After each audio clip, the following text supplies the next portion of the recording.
Perfect. Thank you. Good evening, everyone. My name is Maya Hood.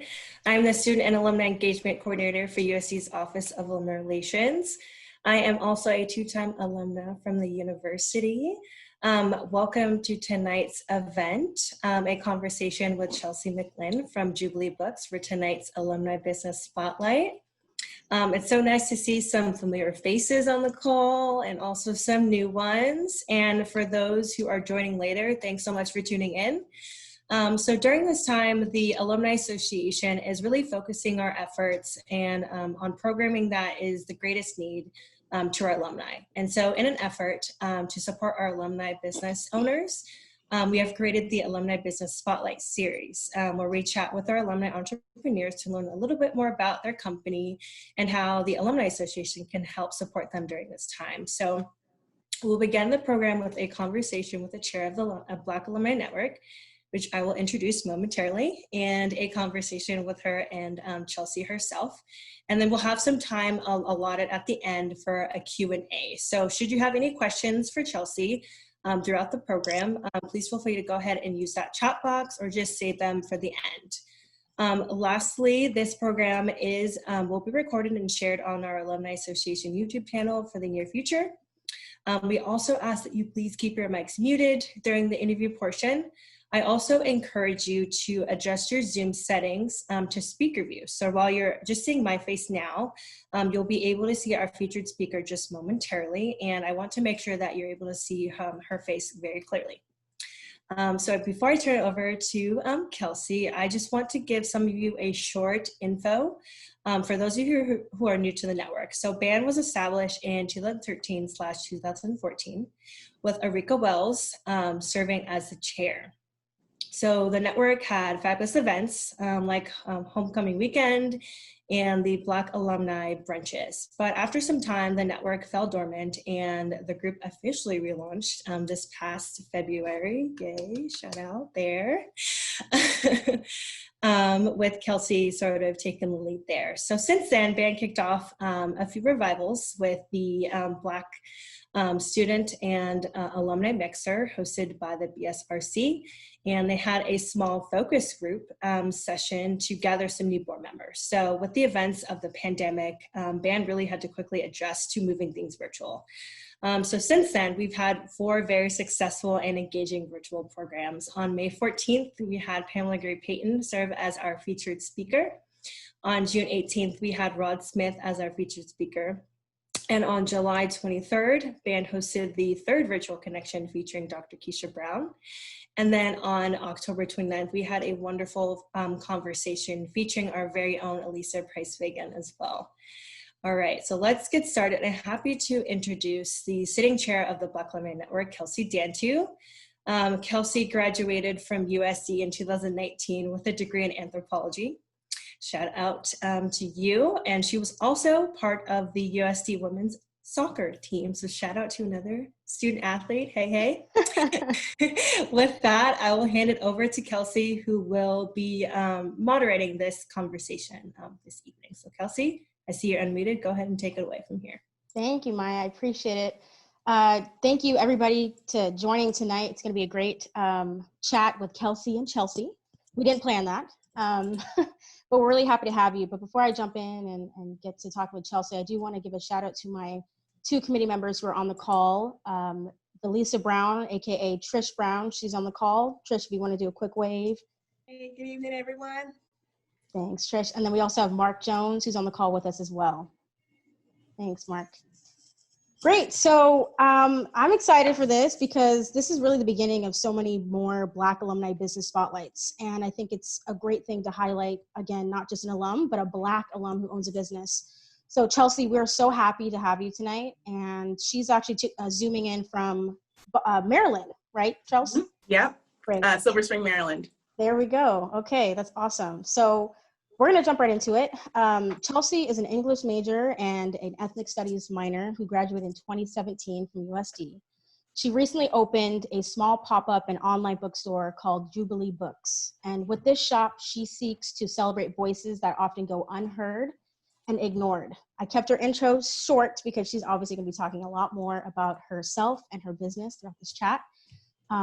Chelsea, let's get to it. So tell us about your time at USD first and how it shaped you into who you are today. Yeah, so I graduated in 2017. I did English. I had a concentration in creative writing and ethnic studies. And I was involved in just about everything I could be. I worked at the BSRC with Ashley. You know, back in my day, it was the center, not the commons. And I worked in the UFMC, and I did a play, and I'm sure I'm forgetting a number of things that I did at USD, but I think something I always try to tell my family, they're like, you went all the way to San Diego, you could have stayed in the state and, you know, gone to school for way cheaper. Why would you do that? It doesn't matter where you go to school. And I think, like, in a sense of like prestigiousness, like it doesn't matter where you go. Like, I think all schools have merit. But in terms of like the kind of person that I wanted to be, I think USD has like shaped me into being like a really well-rounded human being. That liberal arts education really put itself to work. And I don't think I would have become the person that I am now. You know, like the good and the not so encouraging moments really shaped me into the kind of leader that I want to be. And something I always think about, you know, even 3 years since graduating, as Cynthia Avery always asks, instead of asking students what they want to do when they graduate, ask them what kind of problem they want to solve. And I've always thought of myself as like, oh, I want to solve problems. Like, you know, I want to be a change maker. I want to be a leader. You know, I don't necessarily want to have this type of career. I want to like contribute to the communities that I'm in no matter what. So USD, you know, really instilled those values from the very, very beginning. And I think being a business owner is all of that education and being in those spaces and being with people who helped me grow. Like the people on like who are listening right now are people who helped me become the person that I am. And I have so much gratitude towards them. You know, like I would not be who I am. Was it not for them. Yeah, that's great. That's so true. I mean, college is definitely like, it's beyond the academics. It's like the people around you that definitely shape you for who you are. So that's powerful. Can you tell us about Jubilee Books and how it started and why it started? Yeah, so Jubilee Books is my baby. I started it this year. This year has, you know, for a lot of people has not been that great. And so I wanted to start something that I had control. That's something they talk a lot about in like therapy of like, we're going through this collective trauma of this pandemic. And there's very little that we can control. So I wanted to do something that I was able to control, like something that brought me just pure amount of joy. My grandmother passed this summer, my granny, and she passed away on Juneteenth. And so she lived a wonderful life. She lived 89 years. I hope I'm just so lucky to live 89 years. And she meant everything to me. She passed away on Juneteenth. And so I decided to open up Jubilee in honor of her. So like the period after Juneteenth of the day of slavery ended was called Jubilee, like the Reconstruction era. It was this moment after such deep sorrow and tragedy and trauma was like this period of like growth and rejoice. And so Jubilee is basically my grieving, is my trying to find some joy in such a really terrible time. And I'm still grieving, but I have Jubilee to help me sort of like funnel that. It's something I can control and something I can do. And it seems sometimes I'm like, oh, this is a little selfish, but it's also something that's, you know, completely mine and entirely my own. And so I wanted to do something that, again, incorporated all of my talents and all the skills I've had. And, you know, Jubilee was it. So I was like, I like books. I like creating content. I like drawing. And I was like, what's the way to do this? And it was creating Jubilee, you know? So it took a lot of research and time, and I was very happy to put it all forward. That's beautiful. It's definitely, I don't think it's selfish. I think you're honoring your ancestors, you know, your grandmother, and I'm sure she would be extremely proud to know that her granddaughter did that in honor of her. So that's a beautiful thing to say. Thank you. I know as an entrepreneur, it's not the easiest thing to do, and it takes a lot of strength to even say, I'm going to go out here and do this by myself. Obviously, you have people around you, but you are taking that initiative to do something on your own. So what has been something that's been rewarding for you as a business owner, and also something that's been challenging as a business owner? I'll start with the challenging one. I think the hardest thing of being a business owner is handling criticism, I'm not the best with it. I'm working on it. I am very sensitive. My feelings are very easily hurt. So, you know, handling constructive criticism, figuring out what is constructive criticism and what is actually things that you don't need to worry about has been like the most challenging part of like, oh, this is, you know, something that I need to work for. Someone recently said, yeah, your packaging is not good. Like, yeah, like it's compostable, but like it tore apart. And I was like, I'm trying to save the environment. How dare you reach out to me and tell me that? And then I was like, you know what? They deserve books that come in like, you know, whole pieces. And so I was able to find something that didn't like compromise my values as wanting to like care about the environment and also do something that would, you know, make the experience better for that person. The most rewarding part has been just the overwhelming support and enthusiasm from people. Like, it's just so nice to feel validated in that kind of way. Like, I did this 100% for me. So the only person's opinion that really mattered was my own. But like the actual support from everyone else was just sprinkles and gravy and cherries on top of the already wonderful Sunday that was Jubilee. So being an entrepreneur, has that been everything that you thought it was going to be? You know, how the way that it's kind of deemed in the mainstream, is it like what you thought it was? It's very different because I'm trying to do things as by the book and as like to the T. Something I think I get really terrified are taxes and those kinds of things of like the technical logistic stuff. I think I definitely was one of those people who, you know, we crack the jokes about business majors and stuff like that of like, oh, that's an easy major. But actually, you know what? Now that I'm running a business, I'm like, that was really hard. Yeah. There's a lot of stuff that goes into, you know, the business admin side that they don't really talk about when you're creating a business. Like, it's not just, you know, oh, I'm gonna put this on Instagram and sell books. It's, you need an EIN number. You need to like register your trade name. You need to check to see if your name is even available. You need to make sure you're complying with policies here. Making sure you can actually collect taxes in California if you're selling books to people in California. I had to learn about an SAN number. I still don't even know what that is. I'm still looking it up right now. So that's been, you know, something that's blew my mind. Like, I think we get kind of caught up in, you know, oh, being an entrepreneur is so glamorous. You work for yourself. Yeah. And both of my parents were self-employed for a really long time. My mom, she owned her own spa. And unfortunately, in like 2008, when the economy crashed, she lost her business, you know? And I just saw her, I'm like, oh, she works for herself. That's so cool. Like, she's her own boss. You know, she doesn't have to clock into nobody, you know, like she doesn't have to do paid time off. She can take time off whenever she wants.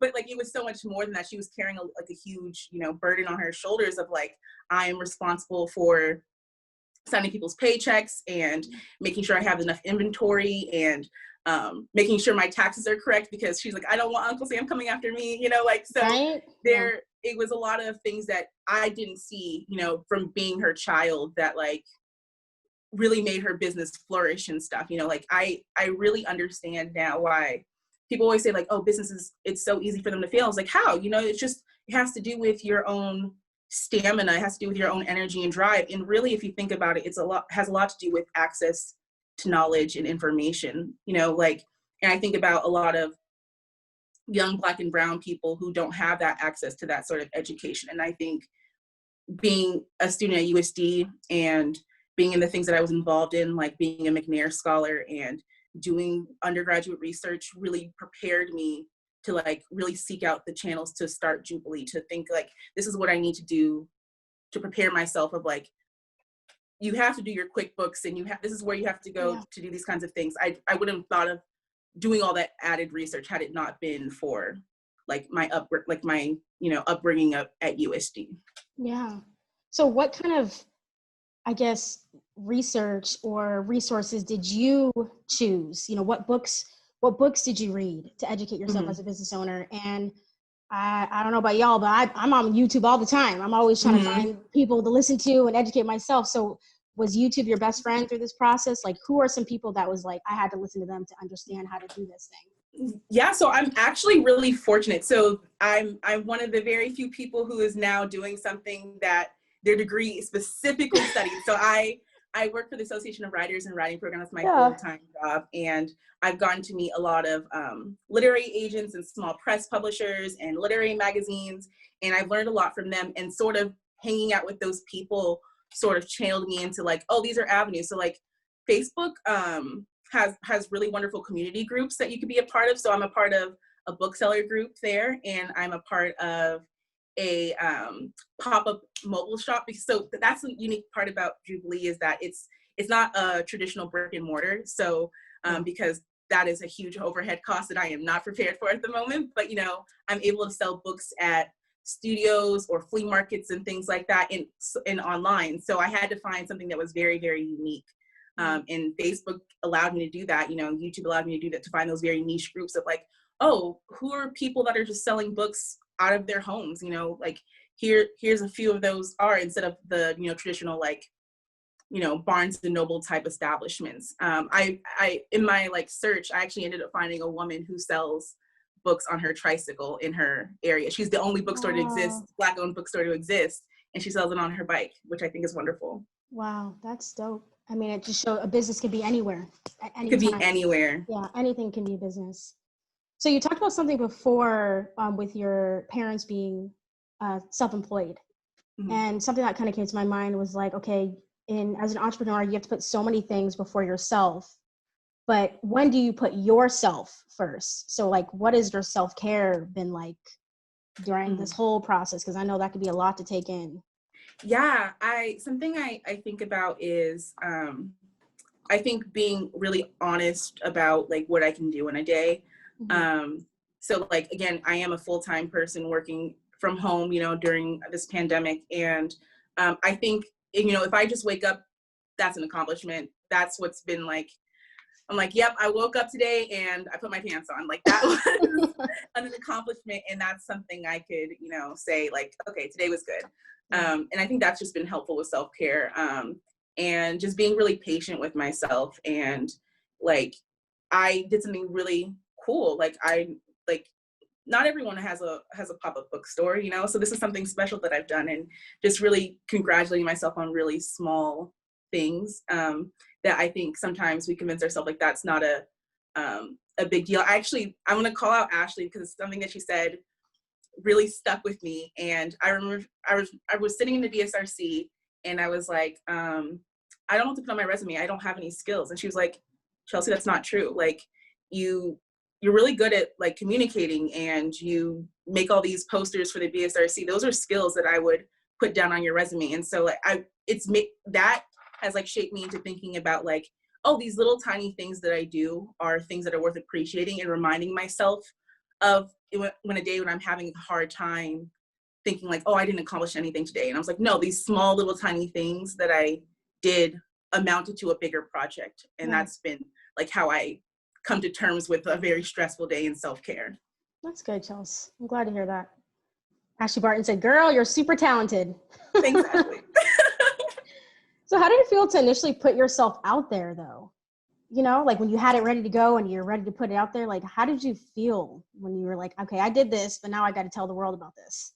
Yeah, so it's actually funny because Jubilee existed for a whole month and I didn't tell anyone. I had the site ready. I had bought the domain name. I had set it up, and I was just sitting there. I was like, I can't release it yet. And I had set up the Facebook page, but I hadn't shared it with anyone. And then all of a sudden people started liking. It's like, oh, don't like it just yet. Just don't do it. So it had sort of a soft launch.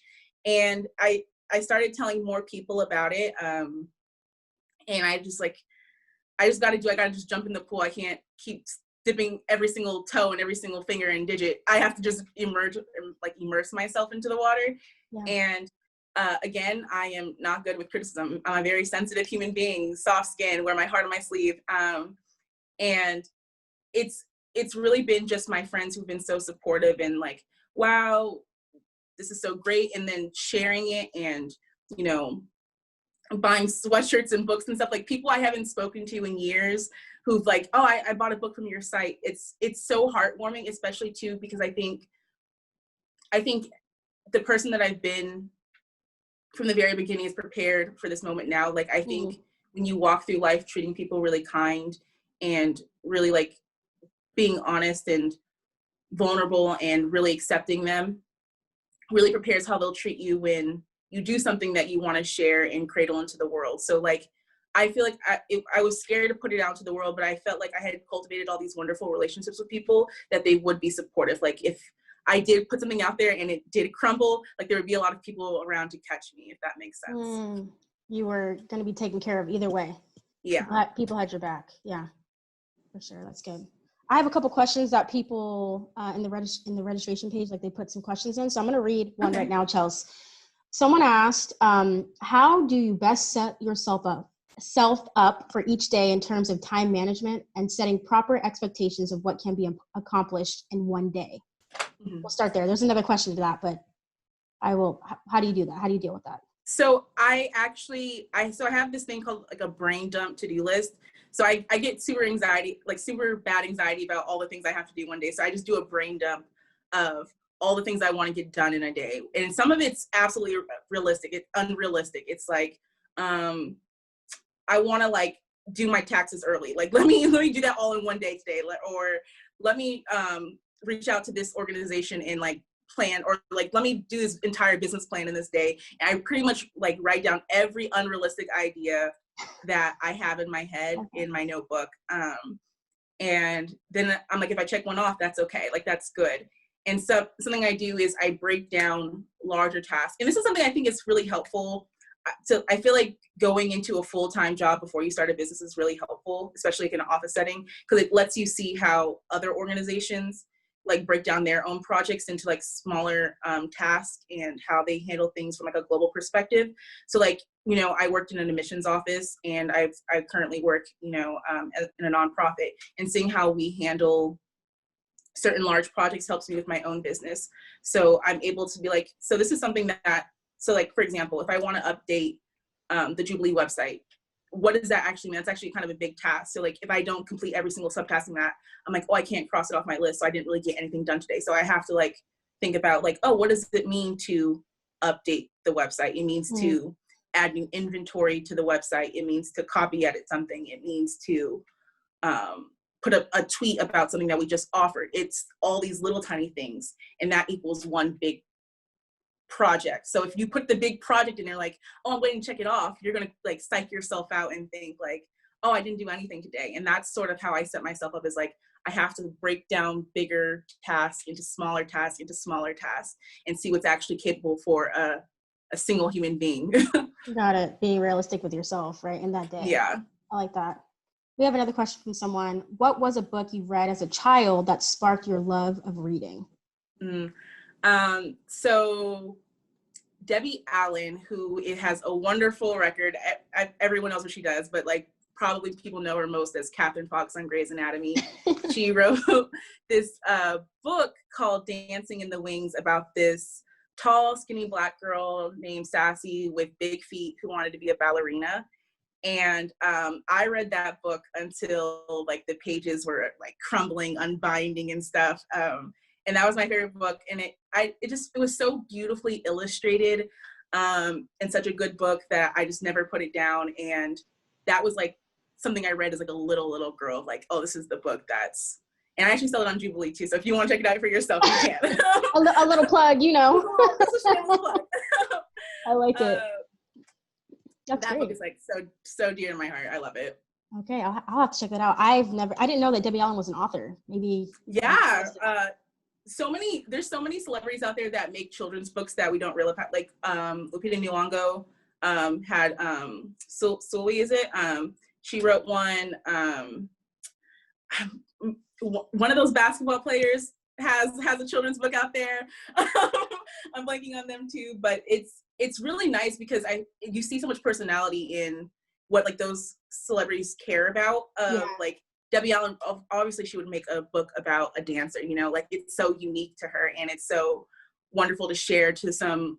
I never grew up to be a dancer. I can't dance. I have no rhythm in my body, but it was really inspiring as a little girl to see like, oh, here's someone who stood out and become who she wanted to be. That's great. Well, I'm going to open up the floor to some questions. So if you have any questions, feel free to put them in the chat and I can read it from there, or feel free to unmute your microphone and you can ask a question. I think Kat actually just sent me a message. Okay, Kat has a quick question. Sorry, everybody. She says, how helpful have your parents been as you create your own business? And have you been able to go to them for specific questions? Yeah, actually, so my mom, it's so funny because there's all those TikToks and those memes about me calling my mom randomly at 3:00 and her not answering. It's like, why aren't you answering my phone call? I know you're not busy. Like, why would you do that?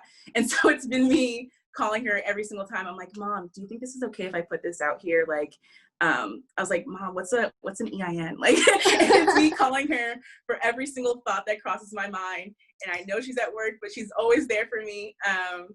I think, especially coming to picking her brain also, she's kind of like a great sounding board because she's done the business thing multiple times. When I was younger, she owned her own children's store. She used to sell like these little like wheel things. Like she's done every single like job under the sun. So she's really been a helpful sounding board in terms of just even professionalism. Like when that person reached out to me and was like, your packaging kind of sucks. I was like, am I going crazy, Mom? And is this like abnormal? Like, am I being unreasonable? And she's like, yeah, you are a little being unreasonable. And so she's been a really wonderful person to like reach out, to like bring me down to earth, to bounce things off of, and especially as someone who's like owned multiple businesses. Yeah, that's great. Thank God for parents. Does anybody have any questions? Feel free, seriously, to ask Chelsea a question. I have a question. Hey, Ashley. Sorry, I'm looking really raggedy today. So no worries. Don't need that. My question is, what's next for Jubilee? I feel like there's so much growth potential, and I feel like Black books are growing so much, and it's definitely going beyond the niche group of Black people liking Black books. It's like blowing up. So what's next for you? What's next for your business? I actually want to start my own like actual physical mobile bookstore. I'd like to do like a conversion van and make books on wheels and go to different neighborhoods. It's my ultimate dream to actually have a big establishment, but I think the mobility of books is sort of the direction that I want to head into. Because a lot of people have said, especially, being in Maryland, being close to Baltimore and DC, a lot of folks are like, I don't actually have a bookstore in my neighborhood. And it's really easy to go onto Amazon and to pay for that 2 delivery shipping because you're like, I want the book now. And Jubilee, you're not going to get the book, the next day, but I think there's something really important in having a community spot of, this is the place where I go to read. This is the place that I want to commune and have books and stuff. And so that's something I really want to do, is like have a place, like a community on wheels that I can go from place to place. And I really want to do more outreach to younger people who want to read, who don't get to read these kinds of books in school. That's great. That's a great idea. That's always needed. Sarah, would you like to ask your question? Do you want me to ask for you? Oh, sure. I didn't know if I'd have time. Hi, Chelsea. We got time. Okay. So I hope this is okay to mention this, but I've been lucky enough to read some of Chelsea's totally amazing creative work. And so I was just wondering if you ever considered, including that in your inventory on Jubilee. Oh, so I love that question. So I actually, it is my dream to publish my own children's book. And so that is something I am currently working on and illustrating myself, because I do consider myself an artist. So that is something I am working on at the moment. And my job at AWP helps me figure out who I need to talk to get that to happen. So that's great. I had a question from one of my committee members, Mark. He asked, what traits of yours help your success? So we'll do that one first. He has another question, but I'll wait till you answer this one. That's a great question. I think my willingness, just my ability to just want to do something. Like my partner makes fun of me for this. He's like, you're always doing something. And I was like, I know, I just can't sit still. I have to be doing something. Like, I'm always willing to try something with my business and rearrange it. And there have been times where I've like stayed up until 2 a.m. just reorienting like the menu bar, like it's something super small and super simple. And I'm like, no, I have the desire to do it. And I think that's like my biggest trait that helps me. I am not an organized person at all. It's something I'm working on, but I think the willingness and sort of just like the actual passion, I guess. I feel like passion's so overrated to use, but just a deep desire to be really good at something, to like really put my full heart into it. I don't like doing things that like half done. Like when I put something out, it's to completion. It is because I've sat and mulled over it for a really, really long time. And that's something that I think I'm really good at. I'm also think I'm really good at professionalism. So if I can say something, that's for sure, because leading up to this, she was professional, y'all. Okay, we had a couple of meetings for this, and she was professional. I was like, I like being on time. I like being 15 minutes early. Yep. If you're on time, you're late, right? Yes, exactly. I was like, I'm always sending my emails, kind regards, warmly, sincerely. And I think that's, I think sometimes something that gets forgotten a little bit when starting a business is a little bit of professionalism, because it's like, and that's why I think having a full-time job helps when you first start a business, of like, you get to learn all these certain rules and how to operate in sort of that world. And I think that's helpful, because selling books is not just selling books. You're building a community. And when you're like kind to people and patient with folks, like I could have easily gotten really upset with a woman who told me my packaging sucked, but I was really nice. And I think that helps, establish Jubilee as something that's really good, That's and having humility is I think huge, and clearly you're showing that, Chelsea, is like being humble enough to recognize, where you are, where you want to go, and being able to take constructive criticism and knowing it's not an attack on you, it's just someone trying to help your business. It takes a lot of humility to like recognize that. Yeah, it's just people who want me to like succeed and do well, and it's not an attack on me, even though I feel so connected to people, which is I think is the hard part. It's not an attack on me. It's I believe in your business so much that I want it to grow, and I want other people to feel the benefits of that. And I think my ability to sort of like compartmentalize and like sort of section that out is also helpful. Yeah, totally. We have a question from, we got questions. Okay, we got a question from McLin. Hi, McLin. She asks, do you have the ability to hunt down books that are older and out of print? So I work through this distributor called Ingram. And so it's really up to them. I can reach out to some publishers that I do have relationships with, but it's something that I do want to work on, because I do want like some of the older copies of like the original covers of like The Color Purple, because now it's all that new print. So it's really up to like my wholesale distributors. But if there is a book that someone wants, I can definitely do the research and try and find it for them. Great. All right. And I'm going to share Chelsea's website in a moment, everybody. So I'm going to share my screen so we can see what it looks like and see how we can support her. But first, Mark has another question. Who are your mentors? Who are my mentors? I'm going to just start naming USD people who've like shaped me. I definitely say Ashley is a mentor. Ophelia and SSS, and Dean Powell and Pamela Gray Payton are people who I've admired deeply. I'd say Sarah is a mentor. Sarah has believed in so much of my writing, and really just made me feel really confident in a place I feel very vulnerable in. In terms of like business owners I admire, I definitely admire my mother. She is worked 24/7, like the definition of like hard work. Like she worked 6 out of 7 days a week. She would work from 7 a.m., take us to school, give us our lunch, drop us back off at home, and then go back to work until 8 p.m. So I'm amazed. And it wasn't even out of her desire to just like work. It was purely for survival, so that we could have the things that we have and do well. So those are people I admire. They're also women, mostly Black women, so I'm definitely shaped by Black women. So most def, love it. So I'm going to share my screen, but how can we support you? That's the biggest question right there. Yes, so you can buy books on Jubilee. I also have some apparel. I have our Black Stories Matter sweatshirt that's on right now for a limited time.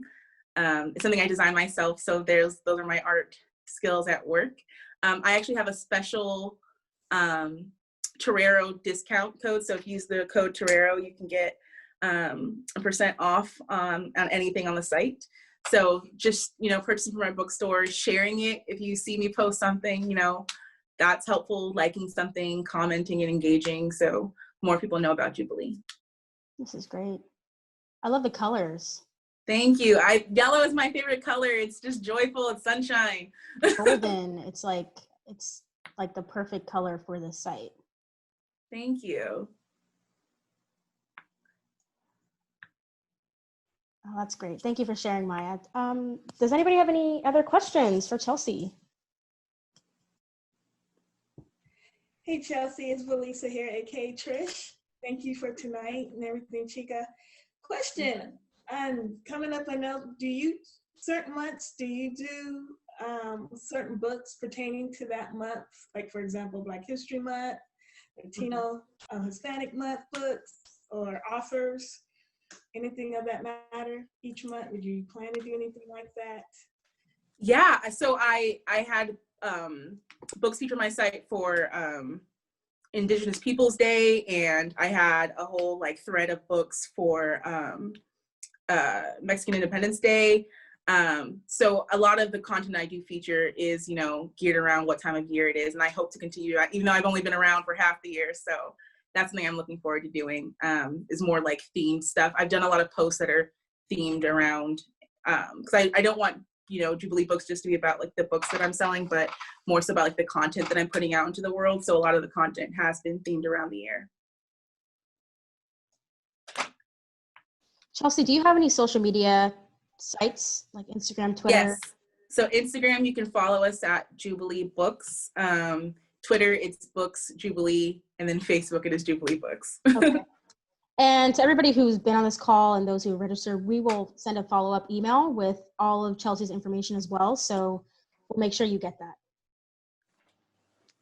Chelsea, 2 questions. One, how do you give back to your community?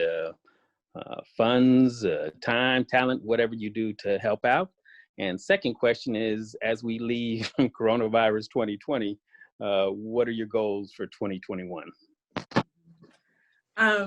So one of the things I want to start doing is, again, I want to start doing community outreach to younger groups of folks who are interested in reading. So I want to start doing book drives where people can donate a book to a particular school or something like that, and starting a book club for young girls, so we can read about positive, or not even necessarily positive, just representation of just Black girls in literature. I think a lot about my favorite young adult author was Sarah Dessen, and her books are wonderful, but she had no characters that looked like me, and so I want to start letting people know there's people out there that write about you and who look like you. So that's something I want to do, is create book clubs for young folks. And in 2021, I want to see people. I want to do more pop-ups in flea markets and restaurants and stuff like that. So I've reached out to a few other small businesses who have restaurants who want to partner up with other businesses like a bookstore and sell books there. That's great. Do you have a book that you're currently reading right now? So the book I am slowly reading is Americana. It has taken me quite some time to get through, but the book I'm reading in my fun book for the winter holiday is Take a Hint, Danny Brown by Talia Hibbert. It's a cute little romance book, which I'm excited to read, of I can read something just for fun. Yeah, that's good. Is it it's like a fiction book? Yeah, it's about this girl who ends up having to do this she gets sort of swept away by this security guard, and they end up having to put on this fake relationship because people have shipped them on the internet. It's just a fun read, which Yeah. Like lighthearted. Yeah, you know, Yeah. which I think, you know, is so cool because like books about Black people don't always have to be about suffering. They don't always have to be about slavery. We can read about us finding love, like going to the movies, just hanging out. That's so true. That is so true.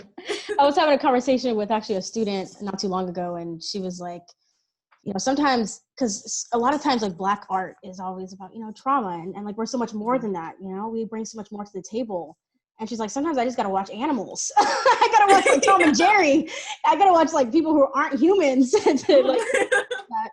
And it was kind of funny. Well, it was funny. It made me laugh because I laughed real hard at that. But it's like, you know, we got more to us than just what's portrayed. So maybe I need to pick up a fiction book and read that. Yeah. No, I was thinking too, just like about, you know, Black people having, you know, hobbies besides talking about like race. Like there's other things, you know, not all of us are like, we're all advocates inherently because of our, you know, the Black body is something that exists and it is inherently political, but also sometimes we're just gamers, you know, sometimes we're scientists, we're, you know, all these wonderful things. And I think a lot of the books I found have been just like books showcasing, you know, Black people, Black and brown people, queer people, you know, people just doing things beyond suffering in like, you know, in white spaces. It's just spaces.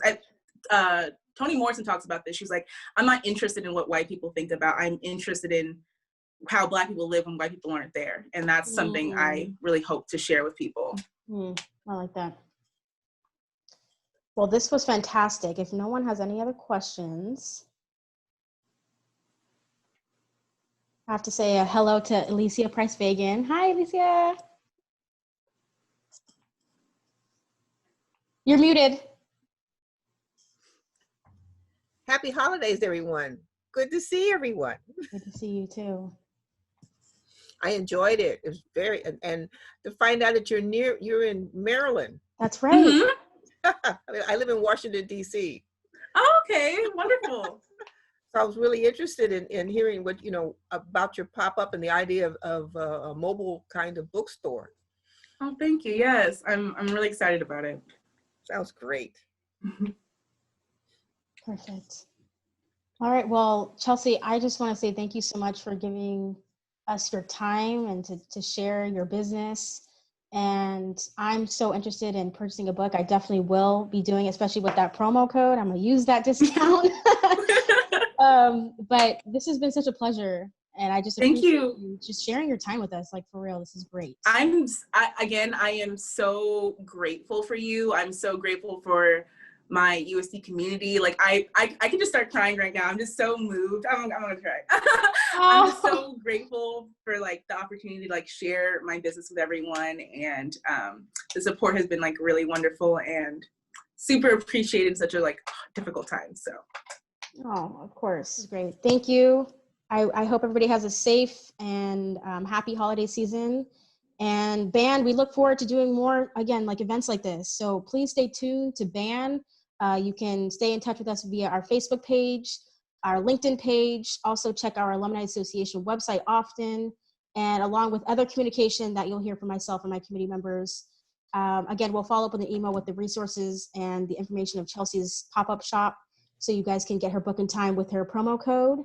And if you have any questions, please feel free to contact me. My name is Kelsey Dantu, and you can contact me at kdantu@sandiego.edu. And we're always happy to get some feedback on how the session was and any event ideas that you guys have for the future. So we're so appreciative, guys. This was such a successful year for BAN, and it's been such an honor, seriously, to accomplish the things that we accomplished in the last 9 months. And we couldn't have done it without all of you continuing to support what we're doing. So let's keep this thing going, and just thank you again. And thank you, Chelsea. Thank you.